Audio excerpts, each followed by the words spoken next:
bonsoir. Aujourd'hui, on va recevoir notre ami et compatriote, M. Jafar Kassi. Jafar Kassi, que pas mal de personnes connaissent dans la communauté.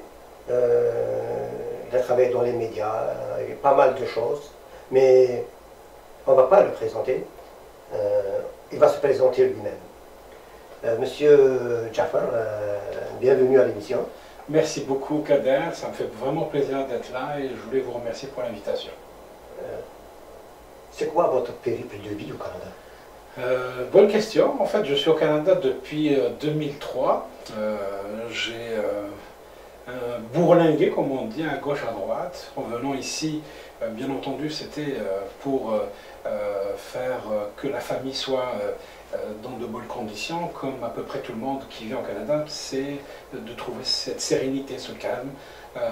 Nous avons continué notre chemin, moi et ma femme, on a eu 2 petites filles, et je suis content de voir qu'après 14-15 ans maintenant, on s'est forgé un petit parcours qui nous fait plaisir, nous fait du moins plaisir, parce qu'effectivement on a vu du pays, on s'est promené un peu partout, effectivement on connaît le Canada d'une manière générale, mais par-dessus tout, on s'est forgé aussi une expérience de vie qui fait que nous sommes contents effectivement de faire partie de cette nouvelle communauté, de cette nouvelle société. Jafar Kassi, c'est quelqu'un qui est né en Algérie, qui est né à Tizi Ouzou, à Narva exactement. J'ai eu mon bac, je suis parti à Alger parce qu'il fallait être à Alger, c'est la capitale. J'ai eu la chance formidable, exceptionnelle, de travailler à la chaîne 3, la radio algérienne, la fameuse grande chaîne 3 qui a fait les beaux jours des médias en Algérie, parce que c'était vraiment un média formé d'une équipe vraiment formidable, très sympathique et surtout vraiment doué pour le travail qu'ils font, c'est-à-dire la communication. J'ai travaillé 10 ans à la chaîne 3, dans les informations, mais aussi à la production, à la programmation. C'était une expérience incroyable, tant humainement que professionnellement. C'est aussi une étape cruciale dans la vie de l'Algérie, parce que je suis rentré en 91-92 à peu près à la chaîne 3, et c'était malheureusement le début d'un feuilleton que nous connaissons tous, qui a fait que l'Algérie traverse une époque très difficile de son histoire. La décennie noire, la décennie rouge s'est installée effectivement et qui allait durer malheureusement, et ça m'a conduit effectivement à rester ces 10 années à la chaîne 3, à connaître vraiment toutes sortes de choses qui ont fait qu'on assiste à des événements dramatiques, tragiques, qui font qu'on est témoin finalement de cela. On est témoin de ces événements, et de là, je voulais justement parler de tout cela dans un livre. Avant d'arriver à ce livre, donc vous étiez à la chaîne 3, avec pas mal de collègues, peut-être qui sont ici, peut-être qui sont restés là-bas. Absolument, il y en a beaucoup qui sont venus ici, effectivement, qui ont continué à être dans les médias, Aziz Fares pour le citer, et bien d'autres personnes encore, qui sont là et qui ont continué, perpétué cette tradition justement d'être des hommes de communication, d'être des hommes d'information. En Algérie, quelle est l'émission où vous participez? En Algérie, j'ai contribué à pas mal d'émissions, aussi bien au niveau de la production que de l'information. Mais vraiment, mon dada, vraiment mon coup de cœur, c'était les informations. C'était le fait que nous soyons des témoins finalement d'une époque, et on était censés, et puis on était vraiment passionnés pour apporter l'information, pour dire ce qui s'est passé en Algérie à ce moment-là de l'époque finale. Est-ce que, c'est-à-dire, lorsque vous étiez à la chaîne 3, l'ambiance, est-ce qu'il y avait une bonne ambiance, amicale?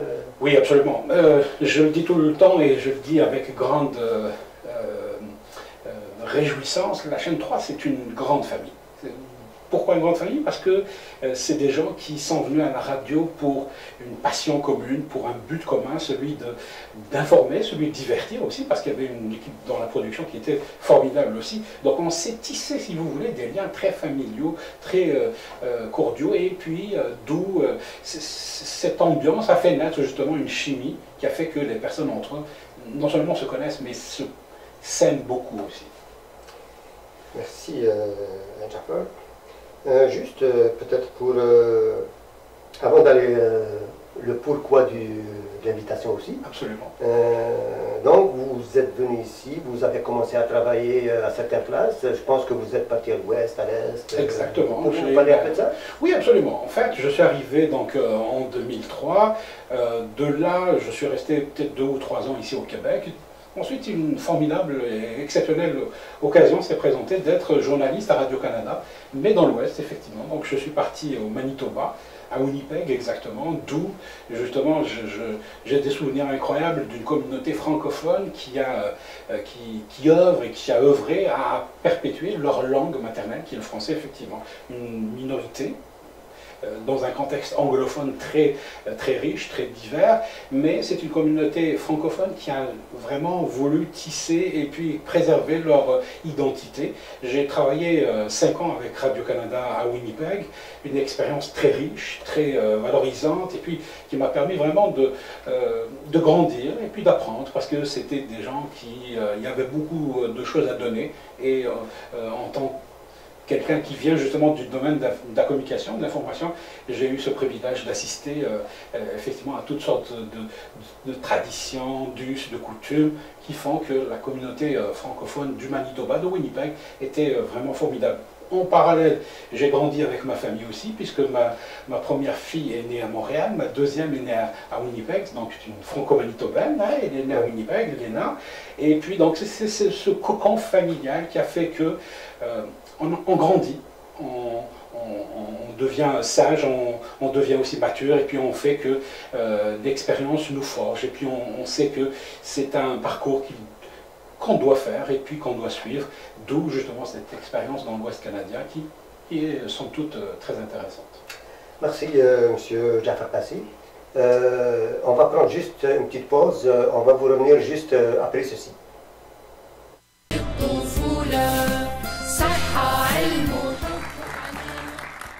مرحبا بكم في عدد جديد من حصتكم ولادنا تحت جناحنا. والوالدات يرضعن أولادهن حولين كاملين. دونك لا يعني نعرفوا أهمية هذا الرضاعة. وهو الأمان الوحيد حتى للأم باش هي ما تكولبابيليزيش. هاد الأولياء عندهم تساؤلات باش يربيوا ولادهم باش يواجهوا حالات معينة. تسمى كي يجي وقت الفاكسان ندير الفاكسان. ما لازمش ما نلعبش، لازم في وقته. كاين امهات تجي تقول لك انا نحس باللي وليدي ما يشوفش مليح، هو ما يشوفش مليح ولازم الاستاذ يكون على درايه بذلك. اذا احنا مع اخصائيين في شتى المجالات.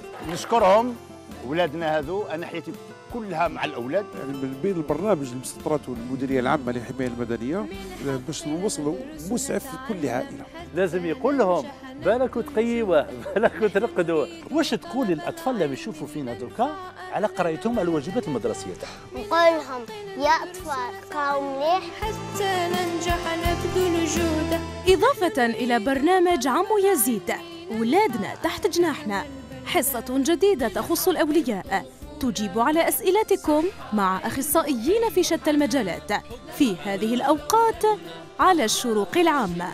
Voilà, on vous revient. Donc, on a invité Monsieur Jafar Kassi. On l'invite spécialement qui va nous parler d'un périple qu'il a fait en Algérie, c'est son histoire en Algérie. Pour cela, il a écrit un livre, ça fait peut-être 1 mois et demi, un livre qui s'appelle Le printemps fleurira bientôt. Donc, Monsieur Jafar Kassi, vous avez écrit ce livre, pourquoi? Bonne question. Ce livre, je le voulais d'abord comme une espèce de témoignage, un salut aussi fraternel à des personnes qui ont fait, qui à un moment donné, ils ont gravité autour de ma vie. Ce livre, je voulais aussi qu'il soit comme un témoin. Loin de moi l'idée de dire que j'ai été acteur de quoi que ce soit, mais il me semblait à un moment que celui qui a vécu une décennie terrible comme celle que nous avons vécue en Algérie, la décennie noire, je pense que chacun devrait tenir une espèce de petit journal, écrire perpétuer, du moins relater ce qu'il a vu, ce qu'il a ressenti, parce que c'est des choses que, d'une part, nous ne devons absolument pas oublier, mais nous devons effectivement en parler, parce qu'en parler, c'est se sentir un peu mieux déjà, et puis perpétuer aussi ça à nos enfants, pour que eux aussi sachent que leur pays, le pays de naissance de leurs parents, de leur père, a vécu des choses terribles dans sa vie et qu'il fallait absolument témoigner, relater tout cela. Donc au départ, je suis parti sur ce constat. J'ai eu la chance d'être dans un média où les idées bouillonnaient, les idées vraiment avant-gardistes. La chaîne 3 est connue par rapport justement à cet état. Et puis j'ai vu justement comment les choses ont évolué de l'intérieur, c'est-à-dire comment on a vécu cette terreur, cette négation aussi. Et puis je voulais absolument témoigner pour dire aux gens tout ce qui s'est passé pendant ces décennies noires, notamment des choses que j'ai vues de mes propres yeux, mais aussi des choses que nous avons couvertes en tant que journalistes sur le terrain. Dieu seul sait combien on en a entendu et on a vu des choses vraiment épouvantables. Il ne faut absolument pas faire en sorte que cet épisode parte. Il faut témoigner, il faut écrire, il faut laisser des traces pour que les autres générations futures sachent que finalement l'Algérie a payé un lourd tribut pour sa liberté, pour sa démocratie. C'est-à-dire écrire l'histoire. Absolument. Mais il ne faut pas oublier ce qui s'est passé. Tout à fait, tout à fait. Parce que chacun qui a vécu quelque chose a chez lui finalement cette formidable capacité de réunir les souvenirs, de les partager, de mettre des lettres, de mettre des mots sur des images. C'est ce qu'il faut faire parce que je pense que chacun a vécu des événements tragiques, des péripéties atroces, tragiques aussi, et qu'il faut absolument témoigner de cela pour dire que l'Algérie s'en est sortie, mais tout en payant un lourd tribut, et on sait combien on a perdu de génie, combien on a perdu de lumière dans cette Algérie qui essaye de se relever maintenant. Avez-vous perdu beaucoup d'amis proches? Malheureusement, la corporation des journalistes en Algérie a payé un lourd tribut. Beaucoup de journalistes, beaucoup d'hommes de médias ont perdu la vie, que ce soit eux ou une de leurs connaissances. On se rappelle tous ces gens qu'on n'a plus revus du jour au lendemain, qui sont partis simplement parce qu'ils défendaient une certaine liberté, ils défendaient une certaine idée de l'Algérie moderne, juste, équitable, démocrate, et c'est des gens qui ont payé ce lourd tribut. Vous les connaissez tous, on les connaît tous, hein, des gens comme Smaïl Yefsah, pour ne citer que lui, parce que c'est mon voisin en Kabylie. C'est des gens qui avaient cet espoir que la famille qui avance, ça va être celle qui va triompher en Algérie.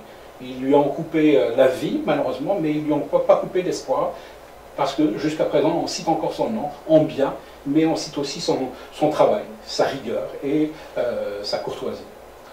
Est-ce que vous en parlez dans votre livre? Absolument, je fais toute une partie là-dessus, parce que effectivement, j'ai passé 10 ans à la chaîne 3 et ça m'a permis de voir, de vivre des événements, écoutez, vous sortez du travail à 9 h du matin et une bombe explose juste à une centaine de mètres de vous. Vous voyez, c'est difficile d'en parler, je ne vous le cache pas, mais c'est clair que ça forge une personne dans le sens où nous devons en parler, exorciser un peu cette peur que nous avons eue à un moment donné pour faire en sorte que les futures générations se relèvent, mais tout en sachant que leur père, que leur mère ont payé un lourd tribut pour leur liberté à eux finalement. Est-ce que vous avez une petite lecture pour nous? Oui, je pourrais vous trouver un extrait effectivement qui parle de cela, parce que l'Algérie, je vous le disais, a vécu, il a beaucoup de choses à transmettre, de ses idées, de son vécu. Je vais vous choisir un petit extrait. Ou une anecdote écrite ou...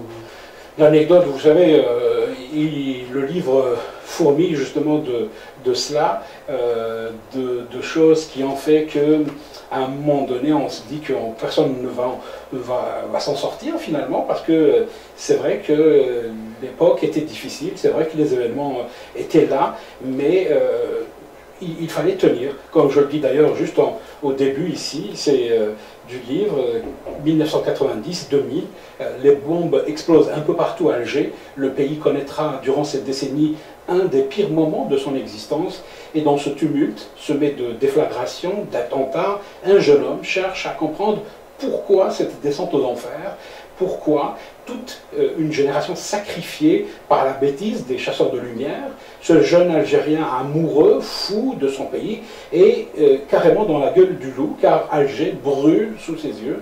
Et dans ce récit, justement, il nous livre les péripéties de son parcours, de sa Kabylie natale, d'Alger, jusqu'à arriver ici à Montréal. Donc c'est tout ça que je voulais absolument raconter, narrer, et dire combien à chaque halte il y avait une explosion de sentiments, d'émotions qui font qu'on est piqué à fleur de peau, à vif sur des choses qui nous interpellent beaucoup. Ce livre, où peut-on se le procurer? Est-ce qu'il est à Montréal? Ce livre est sorti en France, à Paris. Je suis en train de travailler avec l'éditeur pour qu'il soit disponible ici. Pour le moment, effectivement, on peut le commander en France pour qu'il soit acheminé ici à Montréal. Mais je suis vraiment en train de travailler pour qu'il soit disponible ici, aussi bien à Montréal et pourquoi pas ici en Algérie, aussi à Alger, pour trouver quelques libraires qui puissent le mettre devant leurs étals. Le site? Le Edilivre, c'est la maison d'édition à Paris, Edilivre. Vous pouvez simplement taper sur le site, sur internet edilivre.fr. Vous allez voir que vous pouvez effectivement le commander, vous pouvez l'acheter, et par avance, merci. Et le titre, il est juste ici, donc vous pouvez le lire et faire une recherche directement, vous allez le trouver. En tout cas, c'est bien visible. Absolument. En tout cas, avant de vous remercier d'être venu à cette émission, donc un mot pour nos web spectateurs. Nos web spectateurs, je les remercie d'avance pour leur attention, pour être restés fidèles. J'ai un message beaucoup plus à notre communauté. C'est vrai que la communauté patauge, entre guillemets, dans des tourments, dans des difficultés pour trouver un travail, pour le garder surtout. C'est vrai que c'est pas évident, c'est vrai qu'il faut y mettre du sien, mais quelquefois c'est même pas suffisant, parce qu'il y a des choses qui sont indépendantes de notre volonté. Il faut cependant garder en mémoire, je le dis tout le temps dans le livre, il faut persévérer, il ne faut jamais lâcher, même si on voit effectivement que toutes les fenêtres, toutes les portes se ferment, il y aura toujours une qui va se rouvrir. Il faut garder cet espoir, il faut être persévérant et passionné pour que à chaque projet qu'on fait, à chaque chose qu'on voudrait réussir, on se dit toujours, ce n'est pas aujourd'hui, ça va être pour demain, mais il faut continuer. On ne peut pas terminer cette discussion-là pour sortir un peu hors sujet. Comme vous voyez, le papa, il est dans les médias, il est dans la culture. Mais j'aimerais juste ouvrir une petite parenthèse. Alina. Qu'est-ce qu'elle fait, Alina? Léna, c'est ma petite fille, elle va avoir 8 ans, mine de rien, dans une semaine, et puis elle grandit vite, et puis je peux vous dire, en tant que père, et c'est probablement le même sentiment que vous allez ressentir vous-même, c'est une fierté de voir ces enfants grandir. C'est une fierté de les voir grandir, mais grandir bien, c'est-à-dire leur inculquer les bonnes valeurs, leur inculquer que finalement, vous êtes dans un pays qui est le vôtre. Il faut absolument s'arracher le droit d'avoir cette place ici au Québec, au Canada. Mais elle a fait du cinéma, de la télé. Exact, exact. C'est Alicia qui est une actrice chevronnée, puisqu'elle a non seulement cette passion de la télévision, elle a tourné dans la série 30 vies, elle a tourné aussi dans des petites publicités. Elle se passionne pour ça, et tant mieux, parce que dans la vie, il faut avoir des passions, il faut avoir des coups de cœur qui font que ça nous aide à vivre, et ça nous donne des perspectives à venir, pourquoi pas un avenir prochain où elle pourrait s'exprimer et exploiter ce potentiel.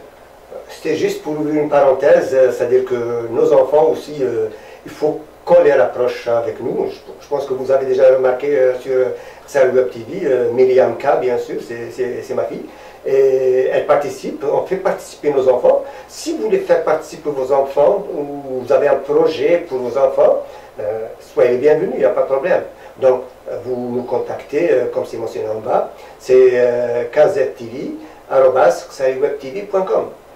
On profite donc pour remercier Jafar d'être venu, d'avoir un peu parlé de son vécu, de son livre, et pourquoi pas peut-être dans une autre émission. Avec grand plaisir. Sur ce, je vous dis à la prochaine.